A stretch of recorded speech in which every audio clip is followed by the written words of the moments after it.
bienvenue dans une nouvelle vidéo. Aujourd'hui je vous filme un petit meal prep improvisé comme d'habitude avec les restes de ce que j'ai dans le frigo, le congèle et les placards. Voilà, on va faire ça ensemble. J'ai déjà sorti quelques ingrédients, je vais vous montrer ça. Bon, si je vous montre ça, je pense que vous comprendrez de quoi il s'agit. Vous me connaissez, ça fait longtemps que je ne l'ai pas montré en vidéo. J'adore faire des ravioles du Dauphiné avec une couche d'épinards et une couche de sauce tomate basilic. Cette sauce tomate panzani basilic se marie extrêmement bien avec les épinards. Voilà, je dis ça, je dis rien. Ma tarte chèvre épinard, je la fais comme ça aussi. Les enfants adorent, donc clairement, je sais ça va partir très très vite. Donc je mets en fait dans un plat, donc moi c'est celui-ci, un plat ovale parce que j'ai que ça sous la main et que je trouve qu'il lui convient plutôt bien. Je mets une couche de ravioles, une couche d'épinards, une couche de sauce tomate, une couche de ravioles, une couche d'épinards, une couche de sauce tomate, du gruyère au four. Et c'est tout. Donc je vais faire ça. Avant de faire ça, je pense que je vais peut-être préparer mes légumes qui vont aller au four. Je n'ai plus de légumes frais. Enfin si, je crois qu'il me reste 5 carottes. Donc je vais les couper, elles vont partir également au four. Mais en revanche, j'ai des légumes surgelés, donc j'ai du chou-fleur et des butternuts. J'avais pensé faire une petite soupe de butternut et en fait, j'ai pas de pommes de terre et je sais pas trop si ça mariera bien ou pas juste en soupe. Comme ça, les enfants sont pas extrêmement fans de la butternut, mais je me dis qu'en légumes au four, ça peut peut-être bien passer. Donc je vais faire dans un saladier, je vais mettre du chou-fleur, de la butternut, plein d'épices que j'aime. Je vais couper les carottes et je vais les mélanger avec et ça va partir sur une plaque au four tout simplement. Et comme ça, pendant que ce sera en train de cuire, je pourrai préparer le reste des recettes. Voilà, moi c'est comme ça que j'essaye de faire. Tout ce qui est très long ou très rapide au four en tout cas, je le lance comme ça, je peux attaquer tranquillement le reste des préparations. Je ne sais pas si vous êtes droit. J'espère pour vous que vous êtes droit. Je prends mon petit saladier, je mets mon chou-fleur.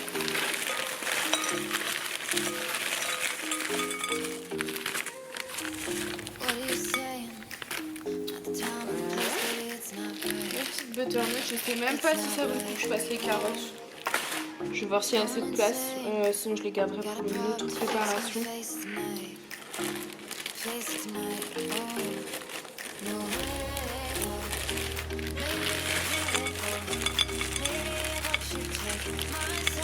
pense que j'ai assez entre le chou-fleur et la butternut. Donc ce que je vais faire, c'est que je vais y mettre de l'huile d'olive et des épices. Faut mettre du curry, ça se mariera très bien avec le chou-fleur. Et moi j'aime bien aussi, vous savez, la petite préférée, les secrets d'arômes plein de sud, origan, etc. Celle-ci. Donc voilà, je vous remets peut-être un peu. Donc là je mets mon huile d'olive à vue d'œil.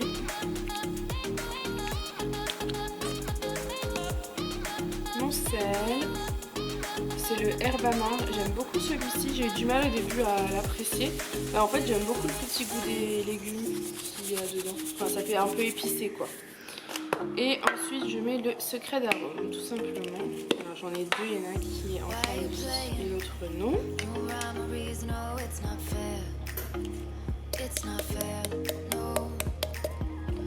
On va quand même en racheter hein.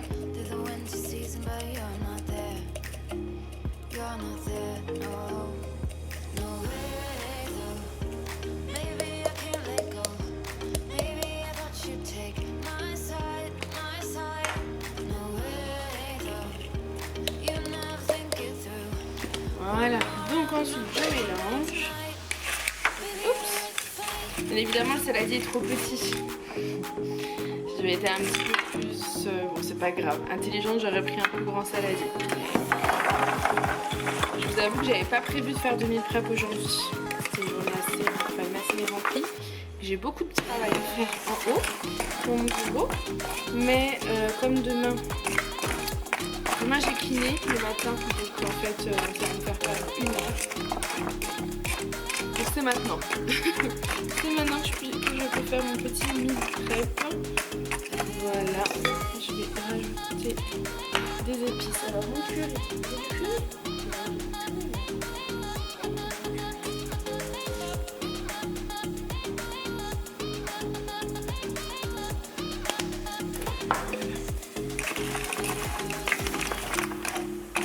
J'aime beaucoup faire les légumes au four. Alors je vous avoue que d'habitude c'est plutôt courgettes, poivrons, aubergines, hein, on a déjà vu cette vidéo là. Mais là comme ça, ceux-là de légumes j'ai jamais fait. Je voulais pas y mettre les mains, mais j'ai pas le choix. J'y mets les mains et ça part au four.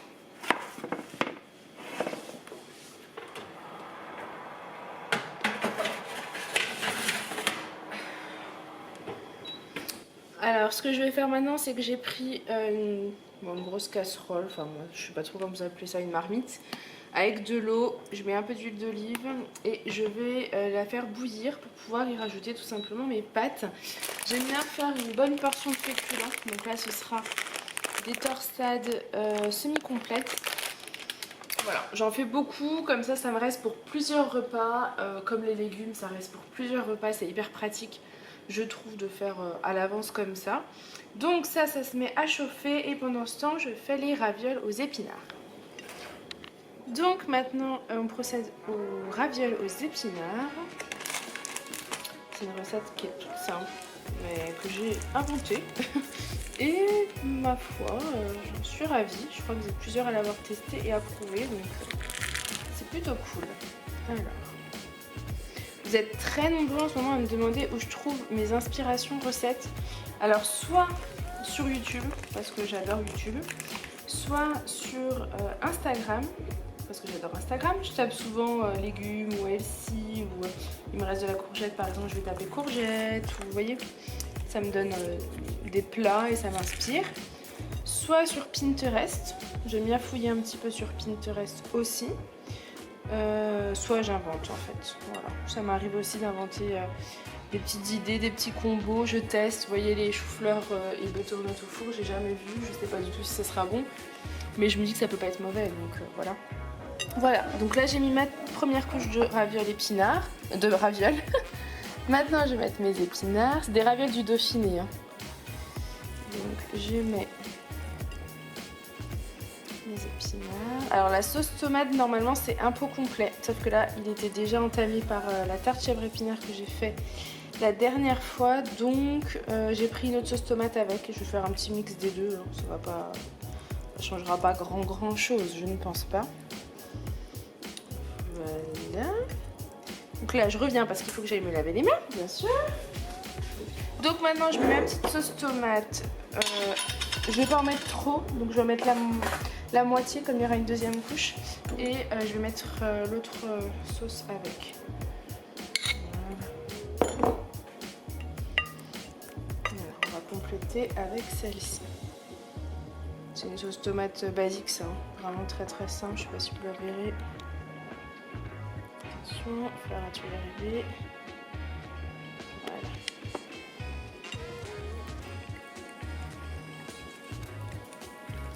On va rajouter un petit peu.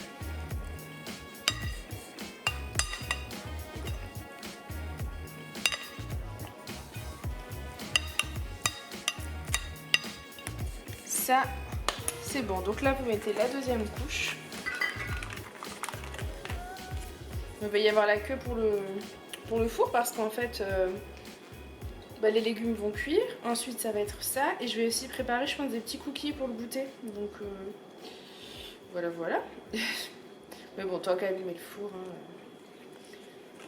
autant qu'il serve. Alors le problème c'est que les ravioles, évitez de les sortir trop tôt parce qu'en fait ça se colle. Donc là en plus il n'y avait pas assez de... il manque du papier. En fait, vous avez deux plaques de ravioles qui ont été collées. Ah, la catastrophe! Qui ont été collées ensemble et ils n'ont pas mis la plaque de... le petit papier. Donc du coup, elles sont collées. Voilà. C'est rare que ça me fasse ça, mais là, je suis un petit peu embêtée, là. Je sais pas si vous voyez ce que je veux dire. Elles sont collées, quoi. Elles sont collées. Les taches du dessous et du dessus se sont collées entre elles et maintenant ça va être la catastrophe. En plus je les ai sorties trop tôt parce que j'aurais dû les sortir au dernier moment. Donc en plus de ça, voilà.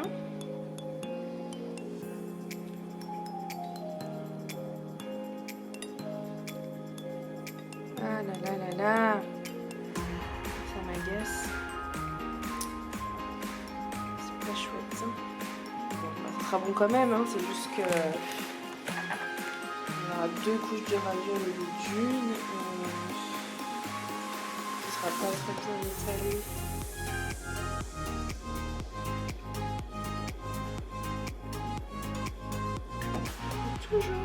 Toujours. Ça se passe jamais comme prévu. Toujours un petit truc. Une petite faille dans le système. C'est pas grave, voilà. Vous voyez, du coup, c'est un peu moins. Il y en a un peu moins forcément vu qu'elles étaient dites. Je sais pas si vous m'avez suivi. Ensuite, j'allais faire des bêtises là parce que je suis perturbée. Ensuite, vous mettez vos épinards.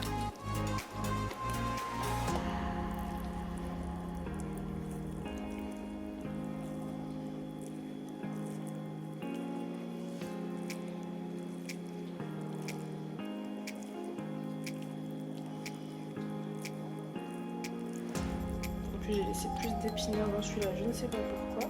Je vais me laver les mains parce que j'ai tout faire les épinards. Donc maintenant je mets ma sauce tomate basilic qui me reste entièrement et je mélangerai avec l'autre s'il m'en faut en fait. Parce que là on a la dernière couche, hein, si vous avez bien suivi.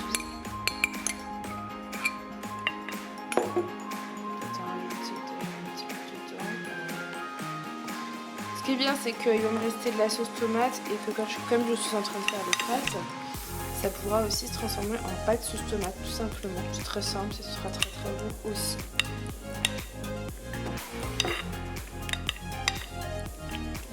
Et voilà, maintenant vous rajoutez votre gruyère. Alors pour celles qui font Weight Watcher, ce que je faisais avant, c'est que je comptais en fait tout et après je divisais.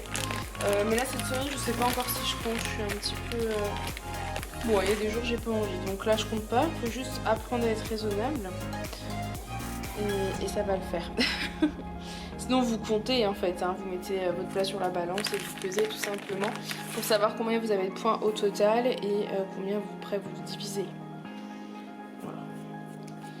Donc ça c'est bon, je pense que il va être tout fin mon petit plat, mais il sera quand même très bon. Je sais pas si vous voyez. Voilà. Donc lui va partir en attente d'un côté et je vais continuer, je vais voir parce que je crois que j'ai du poisson. Donc je vais voir ce que j'ai comme poisson, peut-être à mettre au four aussi. Ou à faire au dernier moment. Peut-être plutôt à faire... Je vais voir, je réfléchis. Maintenant ce que je vais faire c'est que je vais préparer des cookies. Voilà, aux pépites de chocolat. Vous pouvez retrouver la recette sur mon blog ladyandmamie.com qui s'affiche juste là et vous aurez aussi le lien en barre d'infos tout simplement. Donc on va les réaliser ensemble, c'est hyper rapide, c'est très très bon, les enfants les adorent donc c'est top. Alors vous pouvez les faire soit avec de l'huile de coco, soit avec de l'huile d'olive ou autre. Moi je vous avoue que je préfère l'huile de coco. Je préfère l'huile de coco niveau gustatif, donc c'est ce que je vais utiliser. Maintenant voilà. Si vous n'aimez pas ça, si vous êtes contre l'huile de coco, parce que je sais que certaines personnes vont être peut-être contre, ne l'utilisez pas bien évidemment. Donc je prends mon huile de coco puis je vais la faire fondre. Donc je vais prendre 75 g d'huile de coco. Moi j'adore l'odeur en fait et le goût. Ça fait un petit goût coco à la préparation forcément. Je sais même pas si j'ai 75 g alors. Ah l'organisation. L'organisation et moi. Je suis pas très organisée. J'ai pas honte de le dire. Mais je m'en sors. Je trouve toujours des alternatives. Alors, bah du coup, j'ai quasiment fini mon pot qui me restait. Il me restera un tout petit peu si je veux faire des pancakes ou quoi pour huiler la casserole. Donc je vais le faire fondre et je reviens. Ensuite, je suis toujours ma recette, hein. Je la connais pas par cœur. Je rajoute 80 g de sucre. Vous prenez le sucre que vous voulez. Je sais pas si vous n'êtes pas penché, je crois pas. Soit du sucre blanc, soit du sucre complet, soit du sucre de coco, soit de la cassonade, enfin, en fait ce que vous voulez. Là pour aujourd'hui ce sera du sucre, enfin ce sera de la cassonade, parce que c'est ce que j'ai sous le coude, donc je fais. Et je mets 80. À mon avis, mettez même 70. Allez hop, 70, il me semble que c'était bon. Donc vous mélangez ça et ensuite vous rajouterez 220 g de farine. farine que vous voulez. Moi pour cette fois ce sera de la farine blanche. Des fois je mets la farine semi-complète, c'est meilleur. Peut-être faire un mix des deux. Ça dépend des humeurs, voilà. Je vais même tester avec vous. Je vais mettre, donc il faut un total de 220 g de farine. Je pense que peu importe la farine que vous prenez, ce sera très bon. Donc je vais faire un petit mix de tout. Parce que j'adore tester de nouvelles choses. Donc. Là, j'ai pris de la farine semi-complète. J'en mets... Allez, 100 g. Donc, il me reste 120 g. Je vais faire un petit mix entre la farine de sarrasin. Je vais en mettre un petit peu. J'en mets partout au passage, hein, tout va bien. Voilà, j'ai mis 70 g et je vais compléter avec de la farine blanche, tout simplement. Quand je vous dis que je teste et je teste, j'aime ça. J'aime faire de nouvelles découvertes gustatives, tester de nouvelles choses.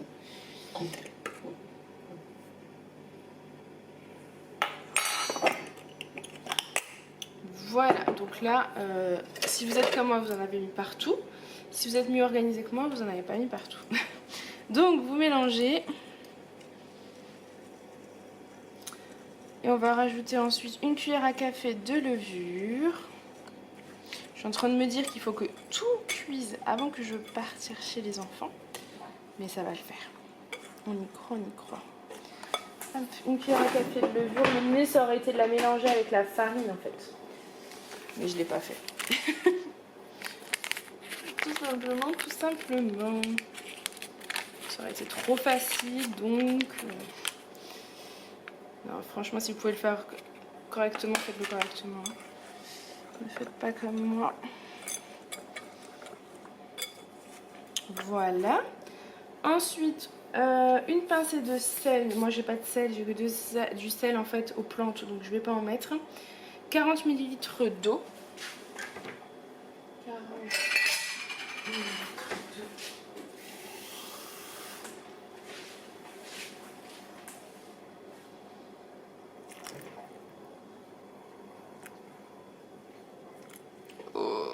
Bah, ce sera pas 40, chez moi ce sera 50. Voilà. On mélange bien et on va rajouter les pépites de chocolat. Et là par contre, va falloir y mettre les mains. Sinon ça va être compliqué. Donc...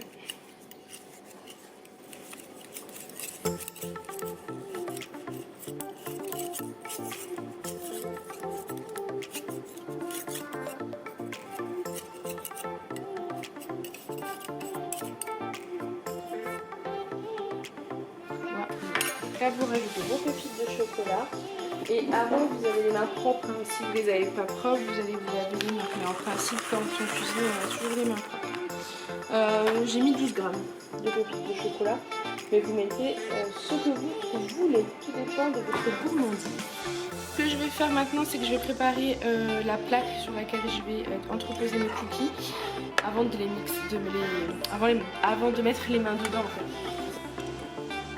C'est une recette que je fais très souvent avec les enfants, ils adorent ça. Ils adorent m'aider, ils adorent les manger, donc tout le monde est content. Ils ont tendance à piquer les pépites de chocolat, mais ça fait partie du jeu hein, et du plaisir aussi, de leur plaisir. Donc.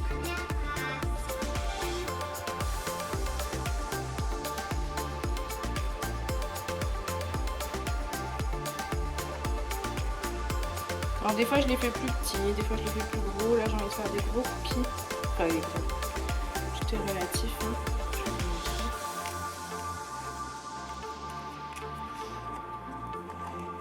montrer. Je commence à avoir chaud. Je suis derrière le four, j'ai 2 pulls. C'est normal.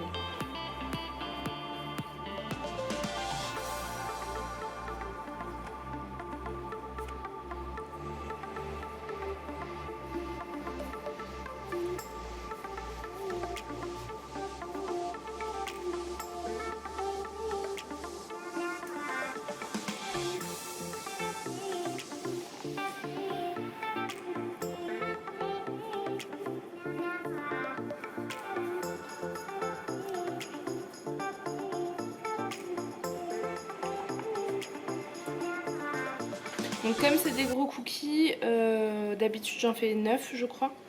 Là j'en ai fait des gros donc j'en ai que 7. Voilà, mais après c'est un choix, hein, vous en faites de la taille que vous voulez et du nombre et du coup du nombre que vous pourrez aussi. En sachant que moi en plus ma plaque elle est toute petite. Parce que c'est un moule en fait, enfin c'est un plat à gratin.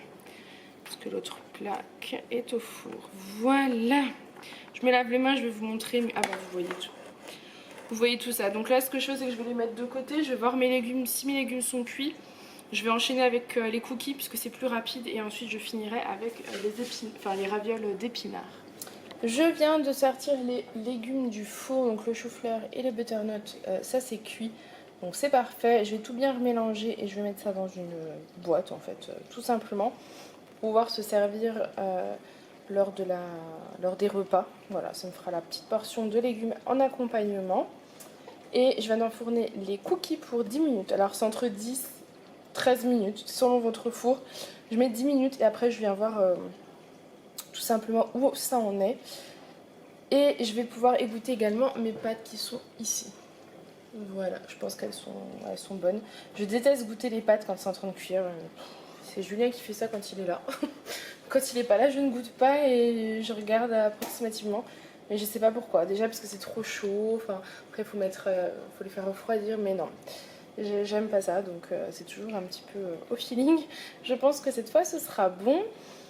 Et je vous reprendrai de toute façon quand les cookies seront sortis du four et que je mettrai mes épinards, mes ravioles d'épinards. Je viens de sortir, donc j'avais du poisson surgelé. Je l'ai mis dans un plat qui va au four. Je viens d'enfourner mes ravioles d'épinards. Il est 3h05, ça passe trop vite, mais c'est le jeu, ma pauvre Lucette, j'ai envie de dire. Et je serais contente d'avoir fait à manger ce soir, demain midi, demain soir peut-être, normalement. On est quoi demain, mardi? Oui, demain soir ce sera bon aussi. Donc c'est cool. C'est vraiment cool. Et j'ai sorti les cookies. Et voilà les cookies. Alors je pensais pas qu'ils allaient être aussi gros. Ah c'est chaud. Voyons. Mais ils sont très gros et ils ont l'air trop bons. Donc voilà. Ils vont refroidir là pendant que tout est en train de cuire. Je commence à entreposer en fait pour vous faire après ma petite miniature de la vidéo. Tout simplement. Ce que je vais faire maintenant c'est faire la vaisselle parce que le lave-vaisselle il n'est pas terminé et que j'en ai de partout donc comme je dois rester surveiller le four, je vais faire la vaisselle. S'il y a bien une chose que j'aime pas faire c'est l'après-vaisselle. Voilà. J'en ai 3 tonnes, normal, tout va bien. Allez, je fais ma petite vaisselle, je range tout, j'ai chaud, j'ai enlevé mon gilet, je crois que j'ai enlevé le pull aussi. Je vais boire parce que j'oublie de boire en ce moment alors que j'avais dit qu'il fallait boire mais j'oublie. C'est un pot de confiture dans lequel je fais mes overnight porridge. Mais je l'ai pris pour mesurer l'eau des cookies et puis comme il restait de l'eau, voilà. Allez, je m'active. Et voilà, le meal prep est terminé. Il était temps, il est 4h, ça fait 2h. Je suis au bout. Alors, je sais plus si je vous ai montré mes petits légumes, donc mes choux-fleurs et mes butternuts sont là. C'est pratique d'avoir une petite boîte avec tous ces légumes déjà cuits parce que pour faire votre assiette en fait c'est très simple. Vous avez le poisson qui est là, vous mettez un poisson, un peu de butternut, un peu de chou-fleur et vos pâtes. Alors il y a beaucoup de pâtes parce que je compte aussi faire des pâtes sauce tomate toutes simples, certainement demain soir. Je vous montre le résultat des ravioles, ça c'est notre plat préféré. Enfin dans tout ça je sais que tout le monde va adorer celui-ci. Donc ça c'est ce qu'on va manger ce soir avec Julien et avec les enfants. Demain midi ce sera poisson, butternut, chou-fleur et pâtes. Demain soir ce sera, il y aura plus de poisson demain soir. Donc ce sera des pâtes sauce tomate. Et demain et après-demain midi ce sera encore des légumes parce qu'il en restera avec des pâtes. Et je ferai certainement un autre poisson ou un steak ou quoi. Enfin voilà, c'est hyper pratique de cuisiner en avance. Ça prend du temps, ça m'a pris 2 heures, mais je suis tranquille, mon esprit est libéré pour les jours à venir. Il y a des petits cookies, donc comme je vous avais dit, qui sont là pour les goûter des enfants et pour ceux qui en auront également envie. Donc voilà, je suis conquise, ravie, heureuse, c'est fini. et on va se régaler. Donc Bon voilà, appétit. cette vidéo meal prep est terminée. Dites-moi vous ce que vous en avez pensé, s'il y a des recettes qui vous ont donné envie ou pas. Est-ce que vous avez prévu de cuisiner cette semaine ou ce que vous avez peut-être déjà cuisiné. En attendant, je vous fais plein de gros bisous et je vous dis à demain dans une prochaine vidéo. Bye.